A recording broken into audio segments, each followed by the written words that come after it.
இந்தியாவிலேயே ஏன் உலக அளவிலேயே அந்த காலகட்டத்துல நடிகரா இருந்து முதலமைச்சரான ஒரே நபர் புரட்சி தலைவர் எம்ஜிஆர் அவர்கள் மட்டும்தான். எம்ஜிஆர் அவர்கள் 1977ல முதலமைச்சர் ஆகிறாரு. அதனால திரைப்படங்கள் நடிக்கிறத நிறுத்திடுறாரு.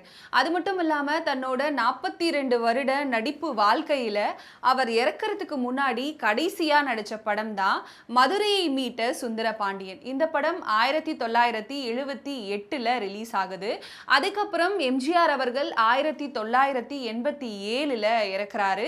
அவர் இறந்ததுக்கு அப்புறம் 2 படங்கள் வெளிவருது. ஏற்கனவே இவர் முதலமைச்சர் ஆகிறதுக்கு முன்னாடி சில படங்களை நடிச்சிருந்தார். முதலமைச்சர் ஆனதுக்கு அப்புறம் படங்கள் நடிக்க போறதில்லை அப்படின்னு சொல்லி அந்த படங்களை விட்டிருந்தாரு. அதனால அந்த படத்தோட கதைகளை மாத்தி கதைக்களங்களை இவருக்கு ஏத்த மாதிரி மாத்தி இவர் இறந்ததுக்கு அப்புறம் வெளியிடுறாங்க. அந்த 2 படங்களும் நல்லதை நாடு கேட்கும் அண்ட் அவசர போலீஸ் 100.